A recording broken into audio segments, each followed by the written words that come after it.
رمضان المبارک 21مه هغه ورځ چې له پیړۍ وروسته اوس هم کله رایاده شي په زړونو کې د درد څړیکې راپاروي. د اسلامي تاریخ په اوږدو کې د هجرت په 40م کال د رمضان المبارک په 21مه نیټه مسلمه امت د یوې نه هېرېدونکې غمجنې پیښې کوربه شو. هغه پیښه د اسلام د 4م خلیفه حضرت امیر المؤمنین سیدنا علی ابن ابي طالب رضی الله تعالی عنه سپېڅلی شهادت و. د یاد کال د رمضان 19مه نیټه وه. هغه شپه د کوفې ښار خاموشه و. د الله تعالی د عبادت او اطاعت میاشت رمضان وه. خلکو به د ورځې روژه نیوله او د شپې به یې عبادتونه کول.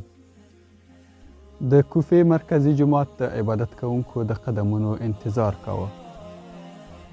په همدې شپه کې یو بدمخي ظالم د بشریت تاریخ ته مختور د خوارجو له ډلې عبدالرحمن بن مجلم په ظالمانه نیت ویښ پاتې و. خپله توره یې په زهرو لړلې وه او د جومات په یوه تیاره کونج کې پټ ناست و. حضرت امیر المؤمنین علی ابن ابي طالب رضی الله تعالی عنه سهار وختي له کوره د جومات د لمانځه لپاره راووت.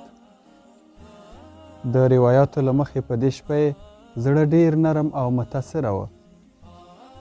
کله به یې اسمان ته کتل، کله به مخ پر قبله ودرید او دغه کلمات به یې ویل: اللهم بارک لی فی الموت. ای الله زما لپاره په مرګ کې برکت واچوه. کله به یې ویل چې دا هغه شپه ده چې د رسول الله صلی الله علیه و آله وسلم لخوا یې وعده شوې ده. کله چې جومات ته ورسید، خلک د سهار لمانځه ته راټولېدل. هغه د عادت له مخې خلکو ته غږ کاوه: الصلات الصلات، یعنې لمانځه ته راپاڅېږئ یا لمانځه ته راشئ.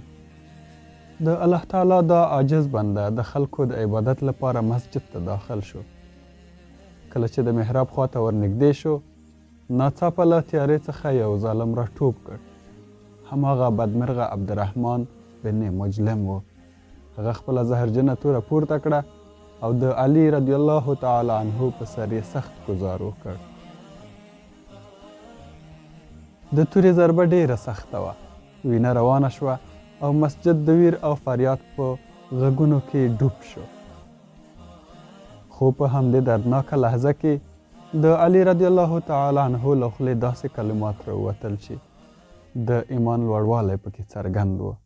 هغه وویل: د کعبې پر رب قسم زه بریالی شوم. خلکو هغه پورته کړ او کور ته یې یوړ. زخم ډیر سخت او زهر بدن ته رسیدلی و. خو هغه د درد پر ځای د امت فکر کاوه. خپلو زامنو ته یې وویل: د الله څخه وویریږئ، د خلکو ترمنځ عدالت کوئ، یتیمان مه هیروئ، د قرآن سره خپل تړاو ټینګ وساتئ. هغه دا هم وویل: که زه شهید شوم، قاتل ته له عدالت پرته بل څه مه ورکوئ.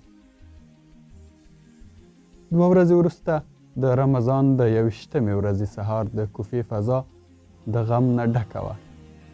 د اسلام دا ستر مجاهد د رسول الله صلی الله علیه و آله وسلم زوم د بدر، احد، خندق، خیبر اتل علي بن ابي طالب رضی الله تعالی عنه د دنیا له ژوند څخه سترګې پټې او د 63 کالو په عمر په شهادت ورسید. کله چې په ښار کې د اسلام د دې ستر خلیفه د شهادت اوازې خپرې شوې، د کوفې نه تنها ښار بلکې د لرې پرتو سیمو وګړو، نارینه، ښځینه او ماشومانو په چیغو چیغو ژړل. خلکو احساس کاوه چې د عدالت یو ستر ستوری ولوید او د اسلام له آسمانه یو روښانه څراغ پیکه شو. انا لله و انا الیه راجعون.